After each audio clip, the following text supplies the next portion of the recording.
नहमदुहु व नुसल्ली अला रसूलिल करीम अम्मा बाद फ़ौज़ बिल्लाहि मिनश शैतानिर रजीम बिस्मिल्लाहिर रहमानिर रहीम। सब तारीफ़ूं अल्लाह जे लाइ, सब इबादतूं अल्लाह जे लाइ। अस्सलातु वस्सलामु अलैका या रसूल अल्लाह, अस्सलातु वस्सलामु अलैका या हबीब अल्लाह। उम्मीद आहे सभु ख़ुशि हूंदो, आबाद हूंदो। अल्लाह सुब्हानो तआला तव्हांखे पंहिंजी पनाह में रखे, सलामती में रखे, सदा ख़ुशि हुजो। अॼु असांजो जेको टॉपिक आहे उहो इख़लाक़ जे हवाले सां ऐं सफ़ाई जे हवाले सां आहे।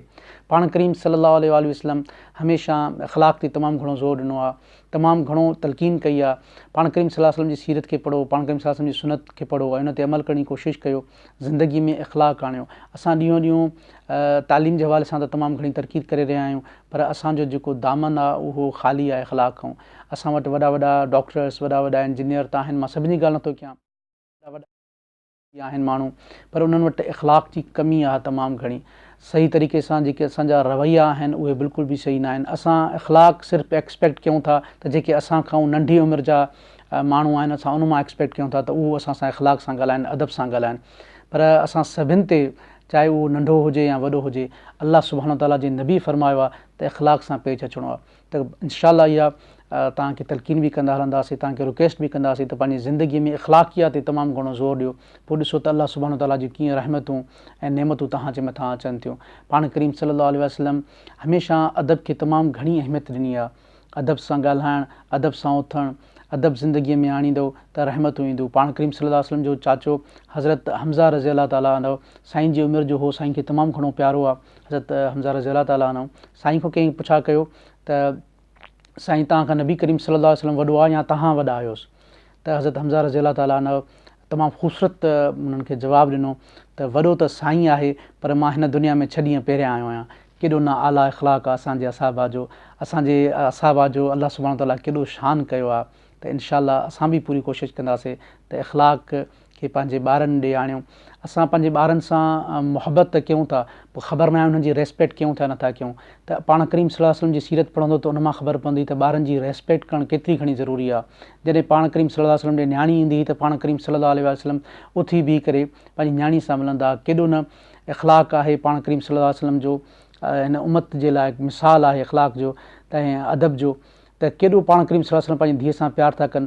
छा असां पंहिंजे औलाद सां ईअं उन्हनि जी रेस्पेक्ट कयूं था? छो त मुहबत ऐं रेस्पेक्ट में फ़र्क़ु आहे। हमेशह रेस्पेक्ट फस्ट ऐं नेक्स्ट लव हूंदो, तॾहिं उहा मुहबत कामयाबु वेंदी आहे।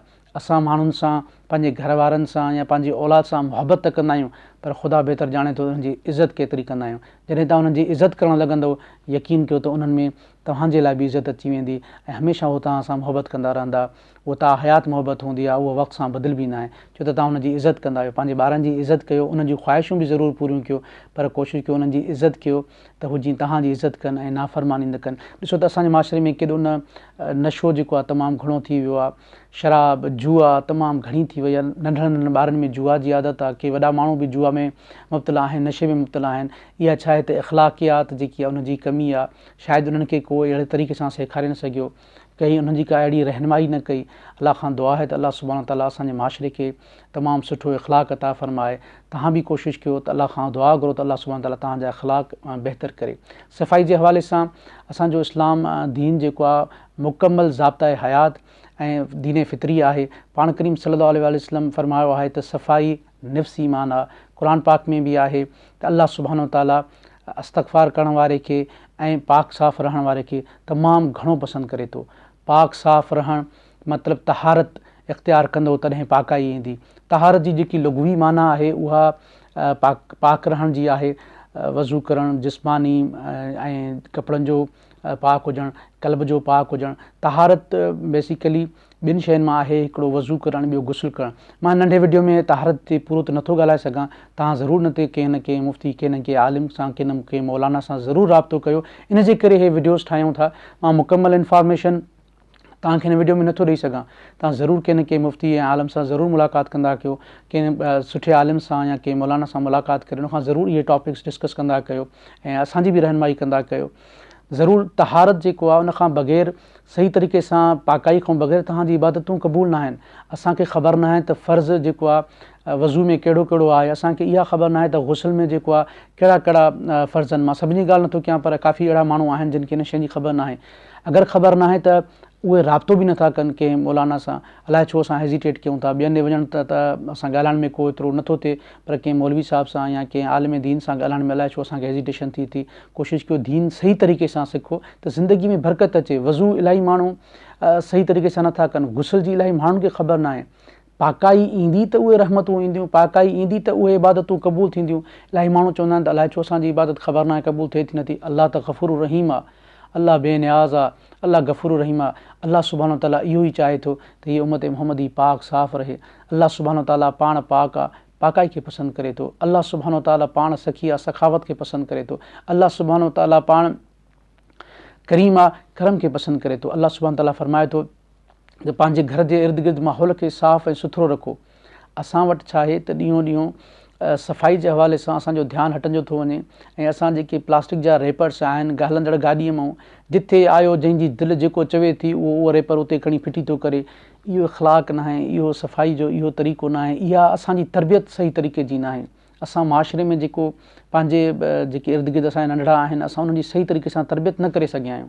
जेको तव्हां शॉपर फिटी था कयो, या जेको तव्हां प्लास्टिक बॉटल जेको आहे पाणी पी करे फिटी था कयो, हिकु प्लास्टिक बॉटल जेकी आहे 400 साल में डीकम्पोज़ थींदी आहे। हिकिड़ो टेराफॉर्म जेको कप थो अची वञे, जंहिंमें पाणी या चांहि तव्हां पियो था, उहो तव्हां अगरि फिटी था कयो त उनखे 50 साल लॻंदा आहिनि डीकम्पोज़ थियण में। अगरि तव्हां पेपर कप जेको आहे ॿाहिरि ईअं फिटी था कयो, उनखे डीकम्पोज़ थियण में 20 साल लॻनि था। एतिरो अरसो जेको आहे इनखे ख़तमु थियण में लॻे थो। के प्लास्टिक त रिसाइकल थी सघनि था, पर ॿाहिरि जेके कप्स आहिनि, कुझु अहिड़ी शयूं आहिनि जेके रिसाइकल बि नथियूं थी सघनि। त कोशिशि कयो न जो इस्तेमालु जेतिरो थी सघे घटि कयो। जेके प्लास्टिक जी बॉटल्स मिलंदियूं आहिनि उहे पाण जेके यूज़ करे सघो था, ओड़ी बॉटल में जेको आहे पाणी पीओ। बहरहाल तव्हां वधीक बहितर ॼाणो था, जेतिरो थी सघे त एनवायरमेंटल जेको आहे पॉल्यूशन खे जेतिरो थी सघे घटि कयो। ॾिसो था केॾो ग्लोबल वार्मिंग जे हवाले सां बि तव्हांजे ध्यानु धिकाराईंदासीं त असां ज़िमेदार आहियूं इन्हनि शयुनि जो। ॿाहिरि वञूं था त नालियूं भरियूं पियूं आहिनि शॉपर सां गॾु, उहे शॉपर्स ॿिए कंहिं न फिटी कयूं आहिनि, उहे असां ई फिटी कयूं आहिनि। हाणे एक्सपेक्टेशन्स असां इहा रखंदा आहियूं त को हुकूमत वारो ईंदो माण्हू उहो अचे साफ़ु कंदो। हाणे जॾहिं उहे अचनि साफ़ु कनि, पर तेसिताईं उनखे ॾींहों ॾींहुं असां वधीक जेको आहे वधीक कंडीशन खे ख़राबु कंदा वञूं था।